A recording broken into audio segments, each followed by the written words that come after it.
Août, nous on est experts en géolocalisation et en connectivité, et en fait on est parti du vol en fait.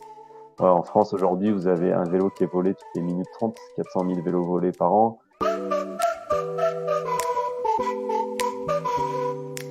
Bonjour et bienvenue sur le podcast Allez Vas-y. Allez Vas-y, c'est le podcast qui met en lumière les personnes qui passent à l'action. Qu'ils soient dans le sport, dans l'entrepreneuriat, le bénévolat ou engagés pour une bonne cause, l'objectif est de vous faire découvrir des parcours de personnes qui ont décidé d'agir pour donner du sens à leur vie. Aujourd'hui, et c'est le cas un mercredi sur deux, vous allez retrouver un épisode consacré à l'entrepreneuriat, au bénévolat ou à l'engagement pour une bonne cause. Et n'oubliez pas, chaque vendredi, c'est un épisode Allez Vas-y consacré au sport. En écoutant ces parcours particuliers ou ces actions positives, j'espère que vous serez inspiré et pourquoi pas, que cela vous donnera, à vous aussi, l'envie d'agir. Et si vous aimez ces parcours, n'hésitez pas à parler du podcast autour de vous. Bonne écoute! Eh bien, on se retrouve aujourd'hui sur le podcast Allez Vas-y avec Rémi Chenu. Bonjour Rémi. Bonjour Frédéric. Je reçois Rémi puisque, entre autres, il est le fondateur de Outbike et il nous expliquera en détail ce qu'est Outbike.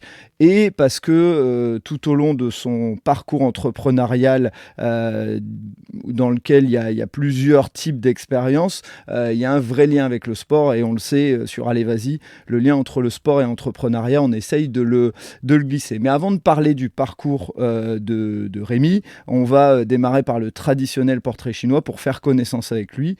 Et puis, je vais, Rémi, te citer le premier mot et puis tu me diras ce qui te vient à l'esprit à chaque fois que je te pose une question. Donc, je vais te demander un lieu. Si je te dis un lieu, qu'est-ce que tu me dis? Qu'est-ce qui te vient en premier à l'esprit? Bon, une région sud-est. Voilà, région sud-est, clairement. Bon, même si je viens de déménager sur les Hautes-Alpes, historiquement, les 15 dernières années, je les ai passées à La Ciotat, donc au bord de la mer. C'est vrai que le sud-est a cette particularité de proposer la mer, la montagne à quelques heures, avec le soleil. Donc c'est une région quand même, au moins pour les sportifs et les cyclistes, une région très agréable. C'est ce que j'allais te dire, effectivement, quand on fait du vélo, c'est un bonheur. Et si je te demande un plaisir gourmand, il serait plutôt sucré, plutôt salé? Sucré, allez, je vais te dire le flan aux œufs, parce que bon, comme tu parlais de sport, on parlera pas mal de sport, mais c'est vrai que j'ai passé quelques années à m'entraîner énormément, et quand tu t'entraînes énormément, tu as tout le temps faim en fait. Petit flan aux œufs, après des gros entraînements, c'est ce qui passe le mieux. Ouais, c'est une gourmandise, mais qui remplit bien de manière plus naturelle, on va C'est dire, ça. le ventre. Ouais. Exactement.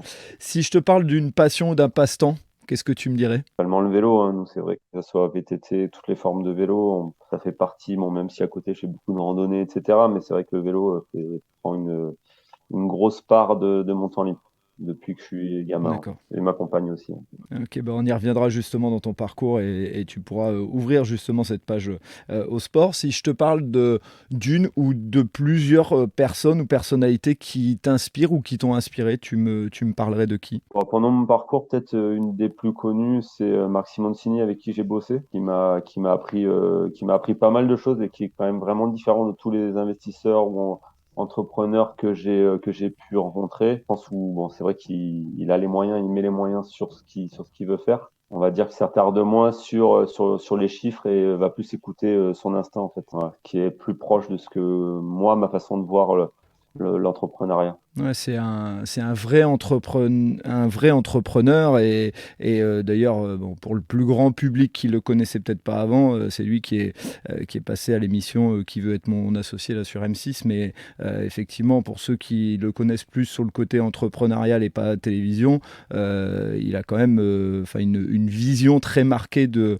ce qu'il veut faire. Ouais, exactement. Et puis c'est un des rares entrepreneurs qui vous dit clairement, voilà, me donne pas un BP, je sais que ça sert à rien, parce qu'on sait très bien comment ça se passe l'entrepreneuriat, et les BP avec des millions, avec des 7 zéros, on en voit tous les jours. Et derrière, en fait, ce qui est le plus important, c'est la réalisation. En fait, c'est pas l'Excel, en fait. D'accord, parce que quand tu dis BP, je vais traduire pour ceux qui...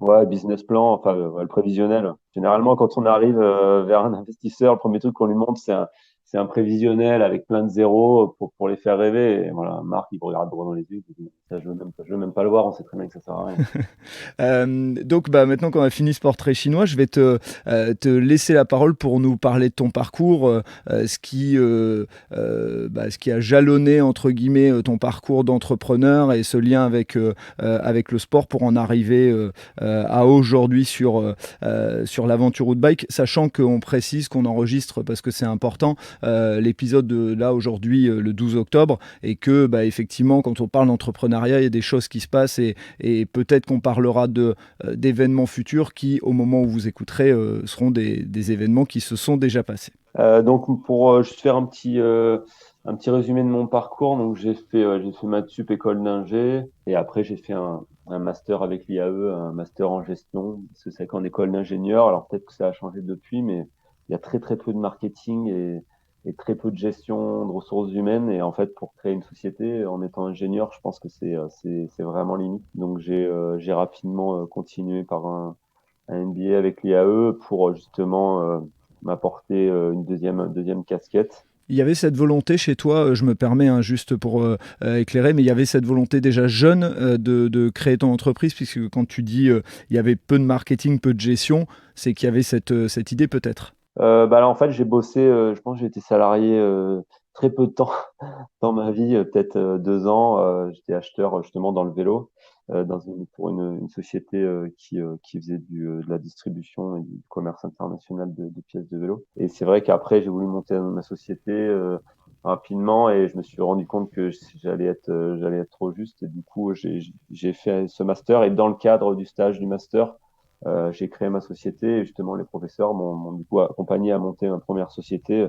dans le cadre du master en fait en gestion. Donc c'est vraiment intéressant. Je pense que c'était assez smart de faire ça. Ouais, c'est très très bien. C'est pas toujours le cas, donc il faut le saluer.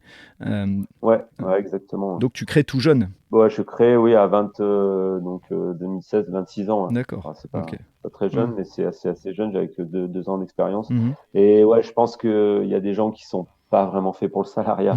En fait, tout simplement, je pense que j'en fais partie. Ou après, je suis issu d'une famille d'entrepreneurs, donc forcément, j'ai pas ce modèle du salariat chez moi, même si ma mère était fonctionnaire, donc je l'ai en partie. Mais c'est vrai que d'un côté de mon père et de mon grand-père, c'est des entrepreneurs, et c'est vrai que du coup, j'ai pas trop le modèle salarié. Je préfère avancer à ma vitesse, et puis surtout une histoire de l'avancement des projets qui est pas forcément, en fait, on n'est pas forcément en phase avec la vitesse de réalisation des projets de sa société, quoi. Voilà, la société dans laquelle on serait salarié. Donc moi, c'est vrai que j'ai préféré créer une première boîte très rapidement, en fait. D'accord. Et cette première boîte que tu as créée, elle était tournée vers quelle activité? Le commerce d'accessoires et de pièces de cycle. Et bon, au bout d'un an, on a pivoté. Et c'est devenu pour l'instant ma plus grosse société, qui était la distribution de la marque CKT sur toute l'Europe, une marque de vélo. Et on a bon, pas pivoté, mais on a évolué plusieurs fois.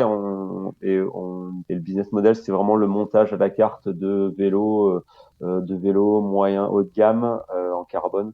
Voilà, donc à prix vraiment intéressant. Et voilà, on avait un positionnement prix avec des vélos très design, très marketés, en vente directe et en montage à la carte. Donc ça, c'est vraiment ma plus grosse expérience entrepreneuriale, puisque on est monté à 14 salariés, je pense, et plusieurs millions d'euros de chiffre d'affaires pendant 5-6 ans. D'accord. Et comment on réussit à développer ça? Tu as dû créer des relations internationales, je suppose, puisque pour aller chercher les matières premières ou certaines pièces, tu as dû avoir recours, je suppose, à d'autres pays. Ouais, bah là, c'était vraiment les cadres, c'était Asie, hein, clairement, quoi.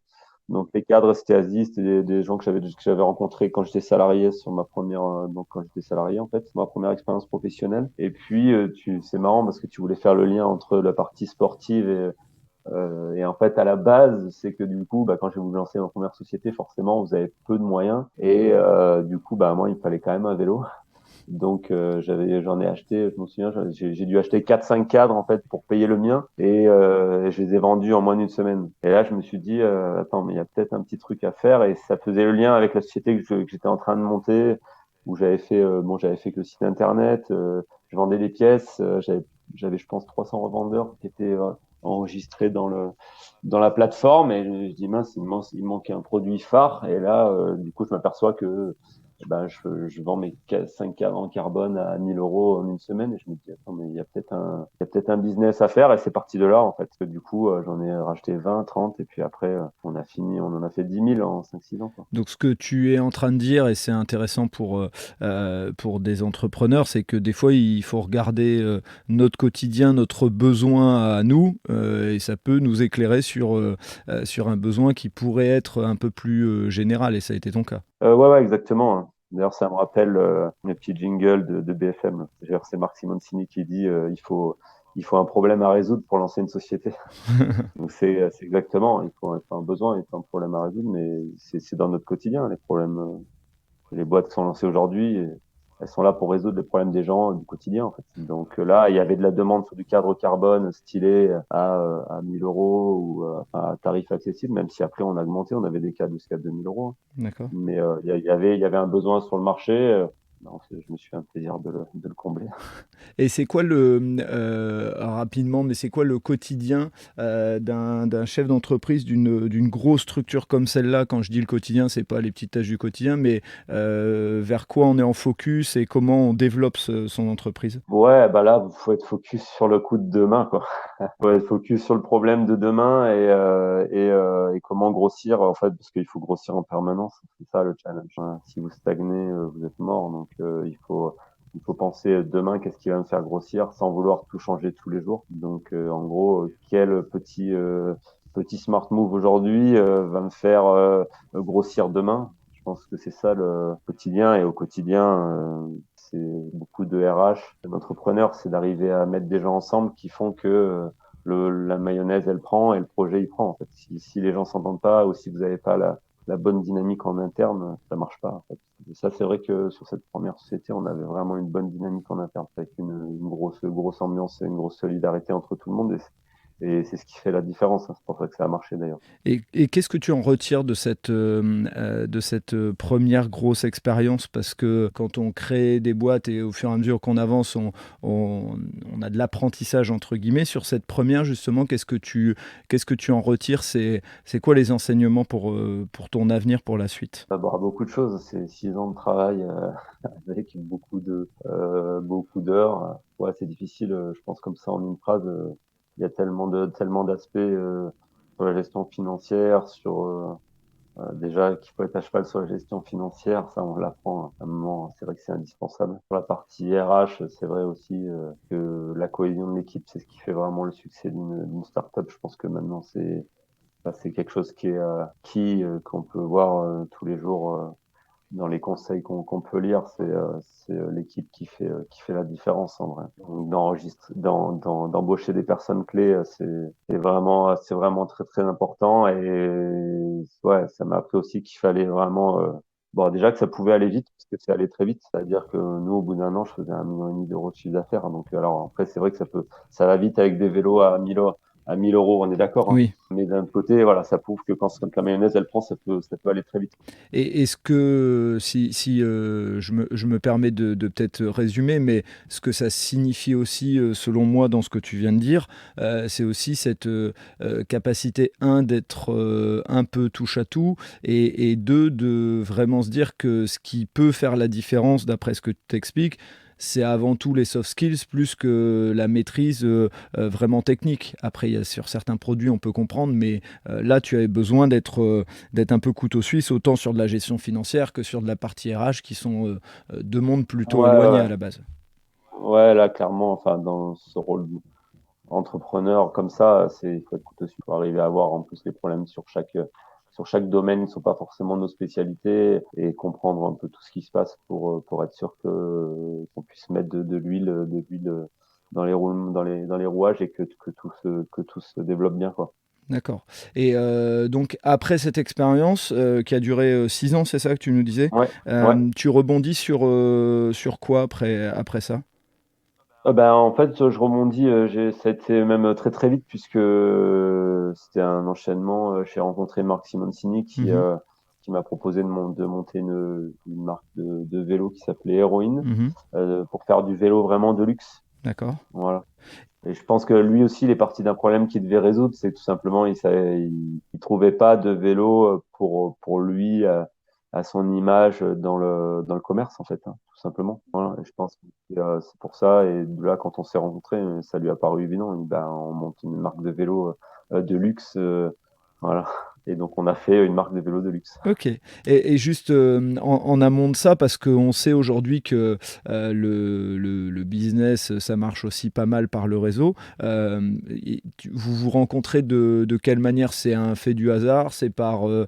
Ouais, c'est par une connaissance commune, mais aussi fait de hasard. Enfin, ouais. De toute D'accord. façon, c'est beaucoup comme ça, Ouais. hein. C'est beaucoup le hasard de la vie fait que, mais c'était quand même une personne, voilà, une personne commune par une autre personne commune sur un hasard. Donc c'est ça, c'était improbable. D'accord. Et je t'en parlais parce que je prends conscience, et par l'échange que j'ai avec d'autres entrepreneurs sur le podcast ou autre, c'est qu'on a tendance des fois en tant qu'entrepreneur à être un peu humble, à pas vouloir parler de son entreprise parce qu'on se dit on va un peu fatiguer les gens avec notre histoire, mais en réalité on se rend pas compte à quel point nos cercles sont proches, et on est proche de grands décideurs, mais il faut juste parler de sa boîte et que les gens comprennent l'intérêt de vous mettre en relation. Donc parfois, et là tu viens de le prouver, en discutant un tout petit peu, on arrive à se retrouver avec des grands décideurs, et ça a influé, ça a influencé ta carrière de cette là. Ouais, ouais, exactement. Moi, je pense que des fois, c'est vrai qu'on peut-être qu'on n'ose pas ou qu'on se dit non, bah je suis pas forcément à la hauteur ou autre, mais en fait, voilà, il y a aussi des entrepreneurs ou des gens comme ça qui cherchent une compétence, et nous, on a cette compétence, donc ça, ça peut faire match en fait. Et comment ça se passe alors, cette création de vélos de luxe? Tu as un poste en particulier, enfin tu as un poste, tu as une fonction en particulier dans cette création. C'est Marc qui te donne tous ses besoins, et puis toi, par ton expérience, tu dessines. Comment ça s'est passé? Ouais, bon là c'est plus donc bah, avec Marc c'est très simple, hein, et lui il donne on va dire ce à quoi il aspire. Mhm. Et après bon là moi j'étais directeur technique, donc c'était à moi de le réaliser en fait. D'accord. Et après, on s'accorde sur l'objectif, hein. L'objectif, c'est de faire un vélo unique, c'est de faire quelque chose de beau, de pur, avec des spécificités. Donc, nous, on a fait une texture balle de golf D'accord. euh, sur le vélo. C'est unique, hein. Donc, on l'a testé en soufflerie. C'est l'avantage aussi de bosser avec des gens comme ça, c'est que vous avez les moyens. On a fait de la soufflerie à Manicourt, on a tout fait, quoi. Du coup, voilà, c'est plus, il va donner les axes, vérifier, valider, vous dire s'il aime pas. Mais que, bon, voilà, techniquement, on va pas mettre les mains dans le cambouis au quotidien. Ça, c'est le job de gens comme moi qui vont faire les designs, faire les moules, faire les protos, choses comme ça. D'accord. Et le vélo, il Voilà. s'appelle comment, pour que les gens puissent suivre un petit peu? Alors, la marque s'appelle Heroine. D'accord. La marque s'appelle Heroine, et qui est toujours sur le marché d'ailleurs. Ok. Et donc tu es à l'origine de la création de ce vélo. Ouais. Comment ça se développe? Est-ce que c'est un vélo qui, on va dire, de niche, qui touche quelques personnes parce que c'est un vélo de luxe, ou tu sens aussi le développement de cette marque? Alors, sur les premiers temps, c'était vraiment plus niche, on va dire plus même réseau personnel de marque. Et après, sur la deuxième année, on est parti plus sur des gens qui roulent, un peu plus passionnés de vélo, en fait, qui, on va dire, voulaient quelque chose d'unique. On a un peu switché du millionnaire, on va dire, à l'utilisateur plus cycliste. Ok. Et c'était un vélo qui se voulait sport, ou uniquement, enfin il y avait la Ouais, possibilité sport, hein, de quand même. sport? Ouais, ouais, Ouais. sport. Ouais, clairement D'accord. sport, Ouais. hein. Ouais, quand même, c'est un vélo enfin, de route, de course, hein, donc c'est sûr qu'on peut balader avec, mais c'est quand même un vélo de sport, hein. De toute façon, les vélos Ouais. de route, ça reste des vélos quand même on va dire, c'est un peu la Formule 1 des vélos. C'est des vélos qui sont pas forcément hyper confortables. C'est des vélos pour faire du sport, quoi. Voilà. Si vous voulez du confort, vous prenez un vélo urbain ou autre, mais c'est vrai que c'est des vélos qui sont faits, c'est comme une Formule 1, Formule 1 ou une voiture très haut de gamme, c'est pas confortable en fait. C'est comme sur un siège baquet, la position. Là, le vélo comme ça, c'est le vélo de route, c'est la position, elle est quand même, elle est allongée, les pneus sont durs. Par contre, voilà, vous avez le rendement et vous pouvez aller faire 5 km en 3-4 heures, quoi. Donc, c'est vraiment pour une pratique sportive quand même. D'accord. Et pour faire un lien, parce que peut-être que certains ont vu Marc Simoncini avec ce vélo, il a créé dernièrement le vélo Angel, c'est ça, je me trompe pas Ouais. si. Ouais. Et Bah, c'est un lien, il y a un lien entre alors, les deux? non, non, non, il y a pas de lien entre les deux. Je réfléchis sur la, non, capitalistique, machin, mais non, non, il n'y a pas de lien entre les deux. Ça s'est fait à la suite. Et à l'époque, Marc en avait parlé, mais voilà, moi, je suis pas du tout urbain. Ouais. Là, j'habite pas en ville. Enfin, dans le sud, on est forcément un peu en ville, mais je suis pas vraiment un urbain et je n'étais pas tourné sur l'électrique. Donc, j'ai pas, on va dire, j'ai pas postulé pour ce projet-là, quoi. Non, j'ai pas suivi sur ce projet-là. C'est moins c'est moins voilà, ça m'intéresse moins. C'est pas mon utilisation, c'est pas ma pratique du vélo.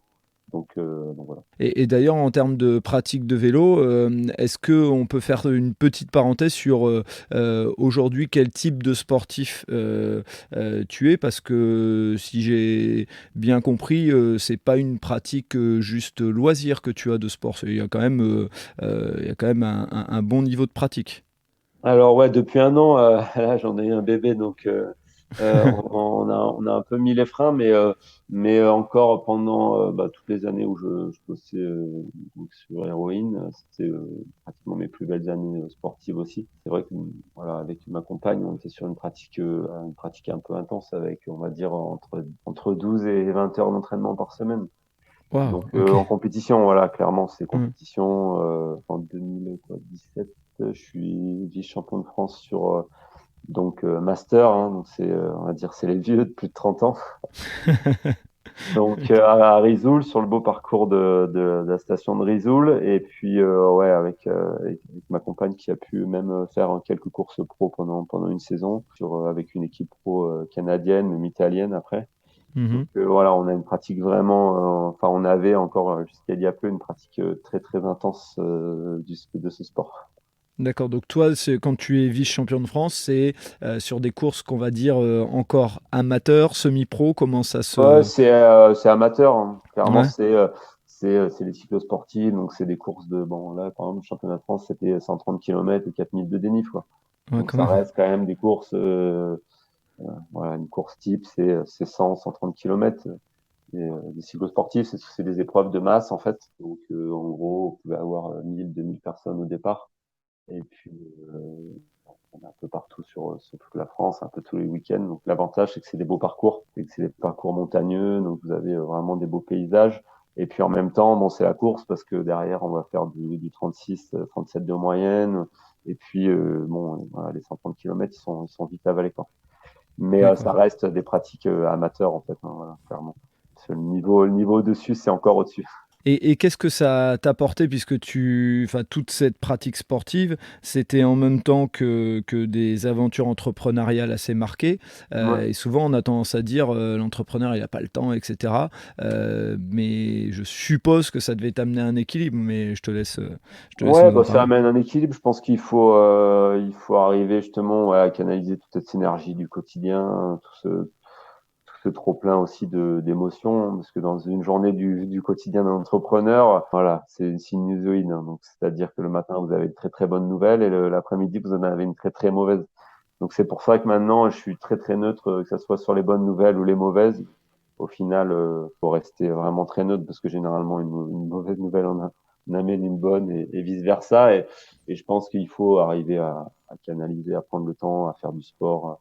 Et puis oui, c'est vrai, ah, mais on se dit, mais ça fatigue. Ça fatigue, oui et non. Je pense que ça amène l'endurance aussi, la hargne de continuer. Donc je pense que c'est l'un va avec l'autre, hein. Et c'est pas parce qu'on fait beaucoup de sport. Alors certes, on est un peu plus fatigué. C'est sûr que quand on a fait 10 heures de sport dans le week-end, le lundi, on a peut-être un peu mal aux jambes, mais mentalement, je pense pas que ça fatigue. Non, je suis d'accord avec toi. Je pense même que Je ça pense que apporte. d'être devant sur les courses ou autre, ça, oui, les jambes sont fatiguées, mais le mental, il est forcément content d'avoir accompli quelque chose du week-end, en fait, enfin, d'avoir participé à une course, d'être devant, d'être sur le podium. Je pense que voilà. J'imagine que d'être vice-champion de France, ça redonne un peu d'énergie, de confiance en soi. Si on est dans une période un peu moins positive ou autre, ça redonne de l'énergie. Ouais, Ouais. ouais, ouais, exact. Bon, sauf le jour J où j'étais vraiment déçu. Ah, de pas être Mais champion de France? forcément, Ouais. mais bon, forcément, a posteriori, bon, voilà, c'est quand même la médaille et ça reste des moments qui vous motivent pour la suite, ouais, Ouais. bien sûr. Ouais, c'est le compétiteur en toi qui était déçu, mais après, sur le recul. Ouais, ouais, c'est vrai, c'est vraiment une très très grosse déception. Donc ça apprend aussi à gérer. Et donc, on referme cette parenthèse sport, mais même si on y reste, hein, puisque ton parcours est jalonné autour du sport et autour du cyclisme et du vélo. Après cette aventure et cette création avec Marc Simoncini, qu'est-ce qui se passe dans la suite de ta carrière entrepreneuriale? Il y a toujours un lien avec la suite en fait. Hein. C'est que ces vélos, on avait essayé de les protéger et nous, on avait de la demande. Toute la journée, on disait, ouais, mais si je me le fais voler, y a pas, vous n'avez pas une puce. Donc on avait regardé et puis on n'avait pas vraiment trouvé quelque chose de. Ben nous, on voulait l'intégrer. En plus, Marc, il voulait vraiment tout intégrer. On voulait rien qui dépasse. Donc oui, il nous fallait quelque chose de sur mesure. Et du coup, je pense que c'est l'idée est venue comme ça. Et après, bon, c'est encore une rencontre. Forcément, j'ai rencontré Mathieu Cheneby, qui est directeur d'une société sur Cuers, ID Telematics, qui m'a dit, bah, il faisait des trackers plutôt partie voiture Mhm. automobile, et qui voulait se lancer dans l'IoT, dans, on va dire, les objets connectés, et qui voulait faire, du coup, qui m'avait fait appel à moi pour faire un tracker de vélo. D'accord. Donc en fait, c'est l'expérience du vélo de luxe, entre guillemets, qu'on veut pas se faire voler, ce qui paraît normal, qui t'amène doucement mais sûrement à penser à ce besoin.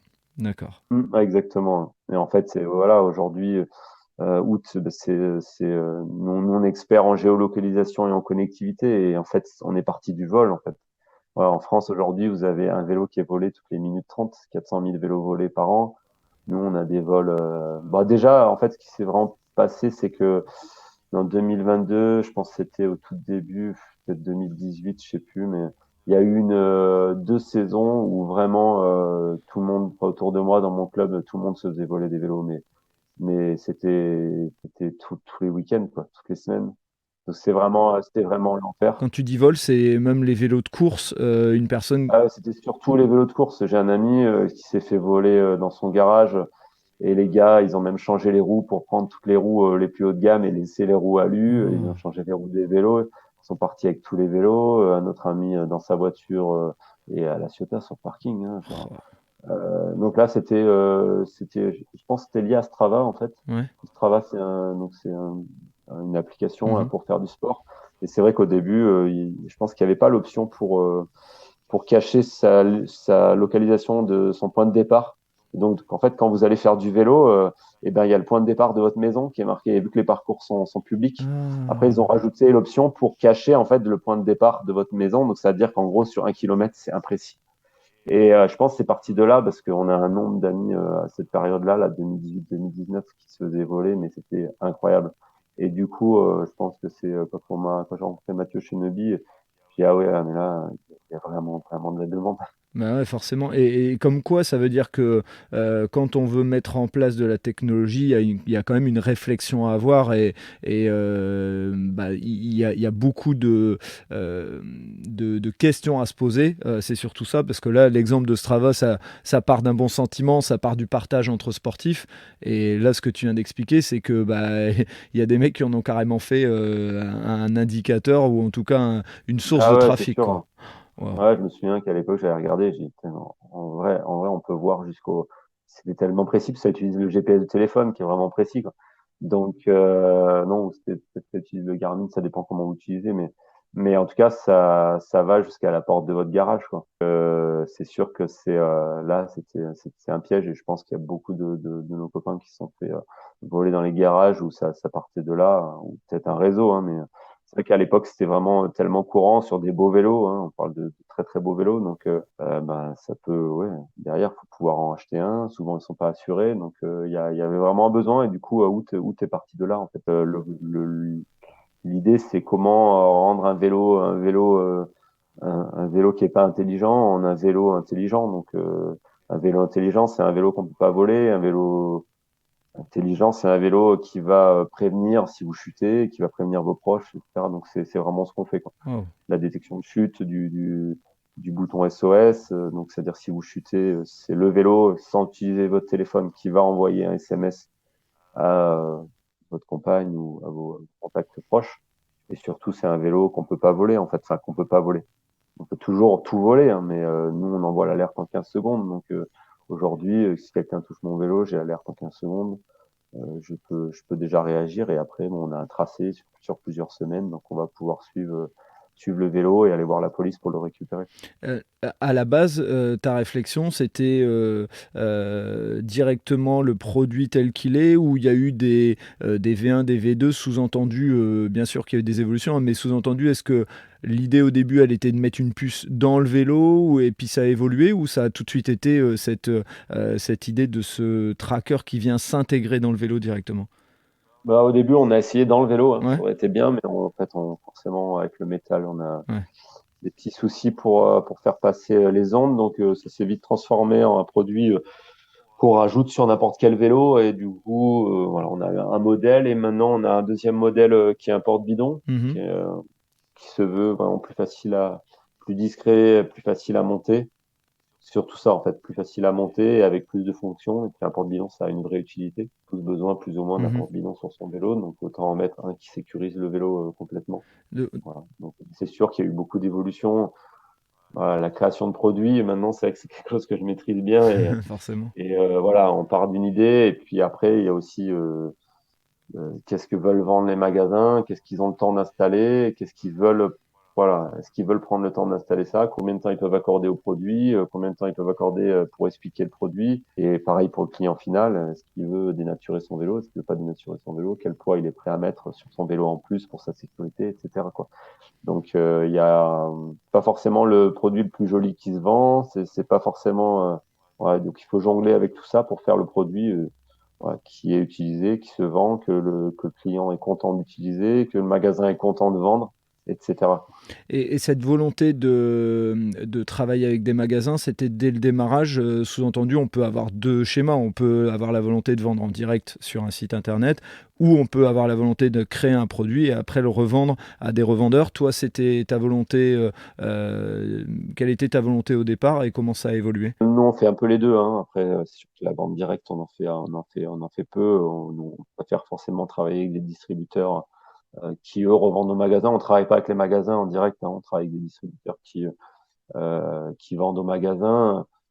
Là, l'objectif surtout, quand vous lancez une boîte comme ça, c'est de faire simple en fait. Donc aujourd'hui, quand vous êtes 2, 3, est-ce que vous pouvez gérer 50 particuliers par jour? Est-ce que vous pouvez gérer 50 magasins par jour?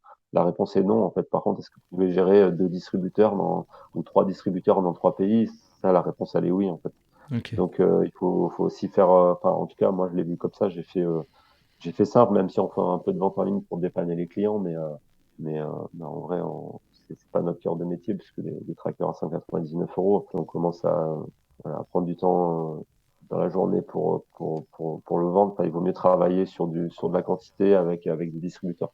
Ah, tu as raison, enfin, c'est un point qu'il faut se garder en tant qu'entrepreneur et je pense que c'est vraiment une belle mise en lumière que tu fais. C'est des fois, et on en a parlé tout à l'heure, on ressent un besoin, sauf que la manière pour répondre à ce besoin ou à cette problématique qu'on veut mettre en place, bah, elle n'est pas rentable. Et là où tu as raison, c'est que si un produit à 199 euros ou même 299 euros, tu dois avoir toute une équipe pour le distribuer, la rentabilité, elle n'existe pas, entre guillemets. Oui, voilà. Ouais, moi, voilà, enfin, si je passe mon temps à vendre un produit à 199 euros, clairement, la boîte, enfin, j'ai d'autres choses à faire. Et puis, donc, du coup, donc c'est pas. Après, ça dépend des produits. Hein. Pour CKT, on vendait des cadres à 1000 euros. Donc 1000 euros, ça vaut le coup de le vendre. Ça, c'est pas pareil, hein. Mais donc voilà, il faut s'adapter à son produit, et à la clientèle. Et quand le produit, il a besoin d'être expliqué, quand il a besoin d'être assemblé. Bon, si c'est le produit un peu technique, il vaut mieux passer par des revendeurs, Ouais. clairement, quoi. Et donc, concrètement, je suis un particulier, j'ai acheté un très beau vélo de course parce que je suis un passionné. Comment ça marche Outbike et qu'est-ce que ça va m'apporter? C'est quoi les fonctionnalités qui existent? Alors bon, déjà, nous, on monte vraiment sur n'importe quel vélo. Et aujourd'hui, le marché, c'est du e-bike, hein. Clairement, aujourd'hui, les gens comme moi qui pratiquons la route au quotidien ou plusieurs fois par semaine, on est on est en voie d'extinction. Donc, vraiment, la grosse pratique, c'est vraiment le e-bike, le VTT aussi électrique, mais urbain. C'est vrai que le pur routard, maintenant, il est un peu en train de. Enfin, je pense qu'après, peut-être qu'il y a autant de pratiquants, mais en tout cas, vu que maintenant le vélo est en vraiment fort développement, on va dire qu'on est dilué par des utilisateurs de vélos électriques lambda, quoi. Ça ne veut pas dire qu'il y a moins de cyclistes sur route, mais je pense qu'il y a beaucoup plus maintenant de pratiquants, parce qu'en ce moment, cette année, il s'est vendu 700 000 vélos e-bike avec un prix moyen à 2 000 euros, donc sur un total de 2 millions de vélos. Mais 2 millions de vélos, la plupart, c'est quand même des vélos, des VTT déjà, et des vélos entrée de gamme qui sont achetés dans la grande distribution. Oui, oui. Donc des beaux vélos de route, je pense que, je sais plus, j'avais une sceptique, mais je crois que c'est 150 000, donc comme ça. D'accord. Ok, ouais, donc le marché, il est sur. Donc concrètement, vous avez fait installer, donc soit vous avez acheté chez nous, ou vous avez fait installer, acheter en magasin. Donc en fait, on télécharge l'application ou GPS Tracker. Mhm. On va connecter le tracker qui est sur le vélo en scannant un QR code. Et après, en gros, il y a plus rien à faire. C'est-à-dire que vous allez recevoir une notification au bout d'à peu près 15 secondes en cas de mouvement. Et puis, et après, vous avez une carte avec l'historique forcément. Vous pouvez modifier, par exemple, en cas de vol, on va passer sur du tracking intense. Vous allez passer sur 1 point par minute pour vraiment avoir un tracé intense de où est mon vélo, où il va, enfin, pour pouvoir le suivre.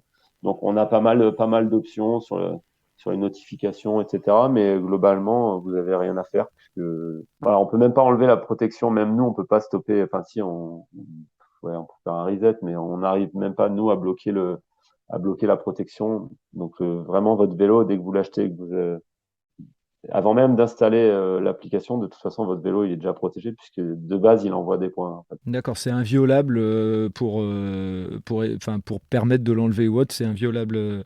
Bah alors, inviolable, il faut des clés de sécurité. Nous, tous nos produits sont livrés avec des vis spéciales et des outils de sécurité.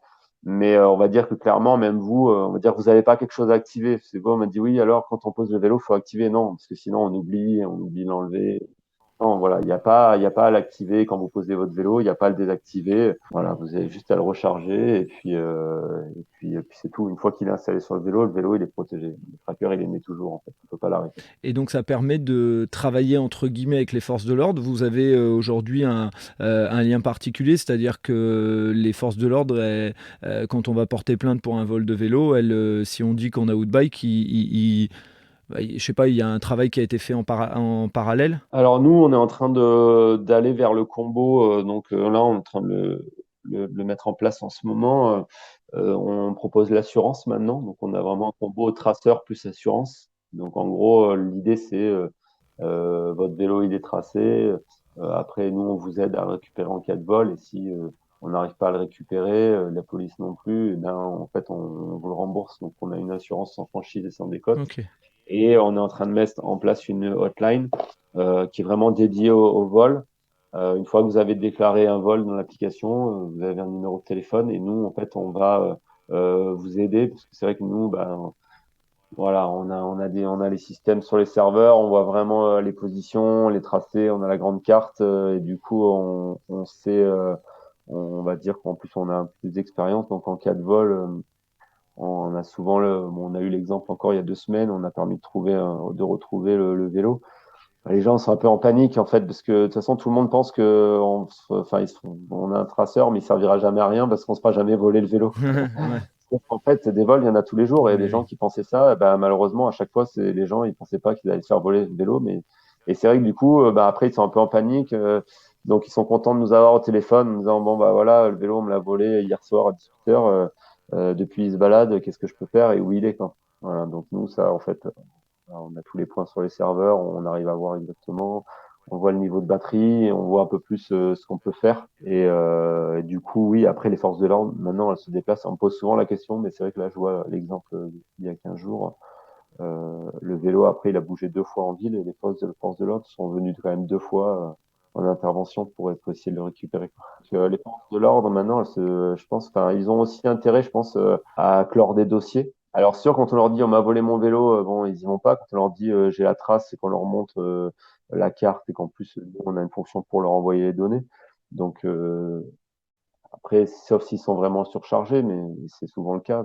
Mais vraiment, quand c'est facile, qu'ils sont juste à passer en ville, qu'ils sont juste à passer à une adresse. Enfin, nous, ce qu'on voit, c'est qu'ils y vont quand même. D'accord, ok, ouais. Si par exemple ils ont une patrouille ou autre qui est pas loin, ils peuvent y aller Dans et. une Ouais, patrouille, le gars y va, et mon vélo, j'ai l'adresse. Ouais, la patrouille, elle passe devant, ça c'est sûr. Enfin, nous, ce qu'on voit en tout cas en ce moment, c'est que j'ai pas un client qui m'a dit je suis allé avec le GPS et la police a refusé d'y aller. Ça, pour l'instant, je l'ai pas vu encore. d'accord.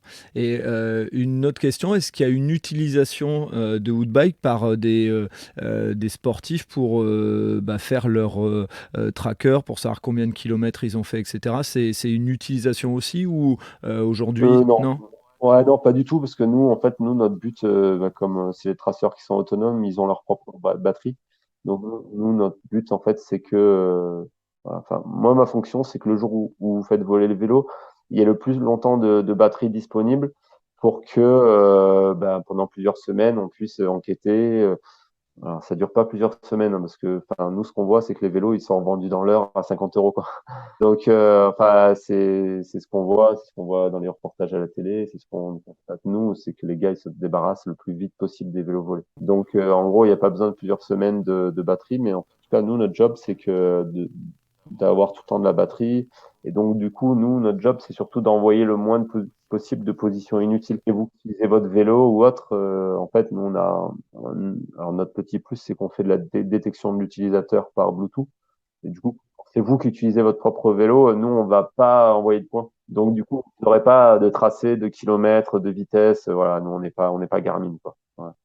Nous, si c'est vous, j'envoie pas de position, ça ne sert à rien. Votre vélo, il est avec vous puisque vous êtes dessus, quoi. Ouais, ouais, forcément. Et tu as parlé de la chute, et enfin, ça m'intéresse. Ça veut dire que quand je suis à vélo, comment fonctionne, enfin, sans rentrer dans les détails du fonctionnement, mais en tout cas, il détecte le fait que je suis en train de tomber et il envoie le SOS, comme tu as dit? Ouais, ouais, ouais. Ouais, nous, on a fait un algo qui détecte la chute, qui est assez performant, puisqu'on a été testé par des assurances et ils étaient arrivés à la conclusion qu'ils avaient 100% de bonne détection. Donc, on a vraiment une bonne performance là-dessus. Et en fait, après, on envoie un message avec la position à vos contacts d'urgence dans l'application, en fait. Donc, l'idée, en fait, vous avez donc le traceur qui détecte la chute, après qui va faire un buzzer pendant 30 secondes. Donc vous avez 30 secondes pour annuler si finalement ça va, si c'était juste. Alors on détecte si vous avez posé votre vélo ou si vous avez échappé votre vélo, normalement on le détecte. Mais imaginons que vous avez vraiment échappé très très fort votre vélo, etc., que ça bip, voilà, vous pouvez appuyer, comme ça vos amis ne sont pas, reçoivent pas de SMS, qui est un peu flippant Oui, hein, quand on reçoit un je me SMS. doute. Votre ami a chuté, il est à cette position, c'est pas agréable. Donc nous, le but, c'est vraiment de pas faire de faux positifs. Ok. Et une question vraiment toute bête et très terre à terre, on est obligé d'avoir son portable avec soi ou Outbike est totalement autonome? Non, nous, on est totalement autonome. D'accord, ok. On a une carte SIM qui marche dans 150 pays. Voilà, le principe, c'est justement, c'est vrai qu'il y a il y a des traceurs sur des sites web. Voilà, ça existe même sur Alibaba ou autre. Si vous payez ça 5 dollars ou 10 dollars, mais en fait, qui utilisent le Bluetooth de votre téléphone. Bon, si vous chutez, si vous faites voler votre vélo, déjà, il n'y a plus le téléphone. Donc, on embarque une carte SIM, on embarque une antenne GSM, une antenne GPS. Donc, c'est vraiment un traceur qui est autonome à 100%. Ok. Et pour terminer, c'est quoi l'avenir pour Outbike? J'ai vu qu'il y avait des partenariats dans des pays. Est-ce que tu peux nous en parler un petit peu? Est-ce qu'il y a des volontés de développer sans rentrer dans le secret professionnel, mais est-ce qu'il y a des échéances dans les mois et années à venir? Alors là, oui, on est en discussion. Bon, déjà, on a signé un partenariat avec Giant, qui est quand même une grosse marque qui doit être fabricant numéro un au monde, je pense, hein, ou un ou deux avec Merida, mais je pense que c'est numéro un. Donc, on leur fournit un traceur en marque blanche, donc c'est-à-dire qu'avec leur nom, avec leur packaging, ça, c'est vraiment voilà, un gros partenariat pour nous sur cette année. Et on travaille sur deux autres partenariats du genre avec des constructeurs. Donc là, on va plus travailler sur du traceur intégré au moteur, etc. Donc là, on va plus sur de l'intégration de série. Donc c'est ce vers quoi on tend. Bon, on a toujours la marque Hoot en aftermarket. On va être disponible dans une dizaine de pays d'ici cet hiver ou au début de l'année prochaine. Donc, on est présent en France, en Autriche, en Benelux, maintenant en Espagne, au Portugal. On vient de signer un partenariat avec Quantum au Canada. On a un distributeur au Canada maintenant, donc on va rapidement approcher les 10 pays pour la marque Woot. Et ben voilà, pour le futur, plus d'intégration avec des fabricants et puis avec des assureurs, des gens comme ça. Et une question vraiment à tout hasard, si je prends l'exemple de grandes écuries, j'allais dire, mais des équipes pro de vélo, Ouais. leur Mm. vélo, ils valent Mm, ultra mm, cher. mm. Est-ce qu'aujourd'hui, c'est une orientation que tu veux avoir pour dire, parce que je sais qu'il y a déjà eu des cas hein, sur certaines Ouais, courses. bah ouais, sur des, sur Ouais, des, sur des courses, même au Rock d'Azur, je me ouais. souviens, là, il s'était fait voler. C'était non, c'était Rock d'Azur, ou c'était Paris. Je sais que c'était dans le sud, mais je sais plus, Canada, il s'est volé carrément la Ouais, remorque. ouais, c'est ça, je me souviens Non, effectivement. alors en plus, il y a plusieurs intérêts. C'est déjà de la protection du coureur, hein, si je suis ou autre, et puis de savoir où ils sont. Donc, je pense qu'il y a un intérêt pour la sécurité. Et puis, il y a un intérêt forcément pour le vol. Et il y a un autre intérêt, c'est vraiment pour l'organisation de la course. Par exemple, sur les courses, même sur les étapes où il y a un petit peu de montagne, en fait, clairement, les équipes ne savent pas du tout où sont leurs coureurs. C'est-à-dire qu'à un moment, il y a les voitures. Si les voitures des directeurs sportifs sont avec les meilleurs qui sont en tête, ceux qui sont derrière, en fait, il y a les soigneurs ou autres qui sont au bord de la route pour donner les bidons, mais ils n'ont pas forcément une visu de où sont mes coureurs. Et, euh, et voilà, clairement, nous, c'est quelque chose qu'on peut apporter. Donc, non, on n'a pas avancé de ce côté-là, mais bon, j'ai un réseau de ce côté-là et c'est juste que j'ai pas pris le temps de le faire. Parce que l'offre, enfin, l'intérêt est réel. Alors, il y a toujours cette problématique de poids, etc. Mais en tout cas, l'intérêt en course, il est vraiment réel. C'est-à-dire que je sais exactement où sont mes coureurs, quoi. Donc, sur les courses où ils sont empaqués, ça va, on sait où sont les coureurs. Mais sur les courses à étapes où il y a de la montagne, on sait plus du tout où sont les coureurs, en fait. Et ça permettrait vraiment de savoir à qui je donne le bidon, quand il va arriver, etc., quoi. Ouais, puis comme tu le dis aussi, c'est déjà arrivé aussi à l'entraînement d'avoir des chutes assez Ouais, importantes et le temps de réaction, il est parfois vital. ouais, exact. Ouais, exact. Ouais. Et puis même en course, hein, savoir si dans une chute, quand il y a une chute massive, savoir si mon coureur il a chuté. Voilà, je pense que ça peut être important. Donc c'est quelque chose qu'on va leur proposer peut-être l'an prochain, mais c'est vrai qu'aujourd'hui le temps manque, donc on essaye de prioriser sur les gros, voilà, sur les gros business, quoi. Ouais, malheureusement, je pense que comme tout entrepreneur, tu dois avoir une foule d'idées, mais il y a toujours cet élément de dire il y a des priorités et on peut pas tout faire en même temps. Donc parfois c'est frustrant, mais voilà, ça fait aussi partie du Ouais, job. c'est le problème d'être entrepreneur. Bon, alors, on a tous des défauts. Mhm. Entrepreneur ingénieur, on va vouloir faire plein de produits, faire des modifications en permanence. Et bon, entrepreneur plus marketeur, avoir des idées, nouveaux services. Donc, faut arriver à se canaliser, ouais, parce que ça peut vous tuer une boîte, hein, clairement, de sortir des produits, de vouloir changer, rajouter des services en permanence, de changer, le gars qui serait plus sales, changer la stratégie de sales, de distrib tous les 4 matins. Clairement, ça, c'est vraiment pas bon. Donc, faut vraiment arriver à se canaliser, ouais. Ouais, Ouais, tu ouais, as clairement. totalement raison. Tu as totalement raison. Avant de terminer, comme c'est ton podcast, est-ce que tu as un appel à faire à des personnes, des contacts que tu recherches depuis un moment et que tu voudrais obtenir entre guillemets auprès de certains industriels ou autres, enfin peu importe, voilà, c'est ton podcast. Donc pour terminer, moi je te laisse la parole et on terminera juste après. Non, peut-être un clin d'œil. On est en levée de fonds en ce moment. Donc, s'il y a un fonds d'investissement qui est axé mobilité, smart cities, développement durable et mobilité, et qui a l'esprit entrepreneur, c'est avec plaisir. Ok. Et cette levée de fonds, elle est censée se faire parce que pour savoir à peu près en termes de diffusion. En termes de diffusion, là, nous, on est en discussion déjà avec des fonds et après, on vient de signer avec un lever qui va nous accompagner sur sur la levée de fonds, c'est vrai qu'une levée de fonds, c'est chronophage. Oui. Et rien que là, en discutant avec quelques fonds, vous allez faire pas mal de rendez-vous, pas mal de présentations, etc. Et du coup, c'est vrai qu'on s'est orienté là. Du coup, cette semaine, on a signé avec un lever Bravo.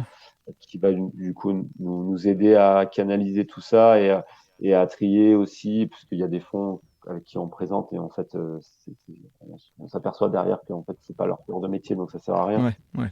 Et du coup, l'idée, c'est vraiment de cibler des fonds vraiment axés mobilité de demain pour vraiment du coup trouver le partenaire idéal. Donc là, on a commencé déjà depuis septembre. Mm-hmm.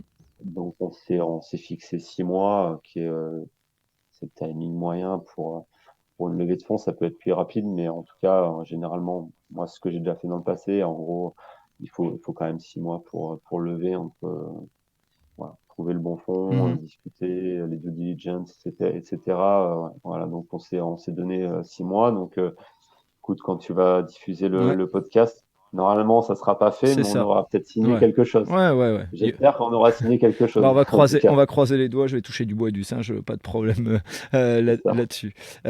Écoute, Rémi, vraiment, merci de m'avoir accordé de ton temps. Merci pour d'avoir partagé sur ton parcours entrepreneurial et d'avoir fait découvrir Woodbike. Tu vois, moi qui veux acheter dans pas longtemps un vélo électrique pour aller moins souvent en voiture au boulot, je pense que vu l'investissement, effectivement, je ferai appel à Woodbike. On rassure, hein. Nous on est là pour rassurer, parce qu'un cadenas c'est bien, donc nous forcément faut mettre un cadenas. Ouais. Un cadenas c'est bien, mais techniquement vous savez quand même pas si votre vélo est à côté du cadenas le matin.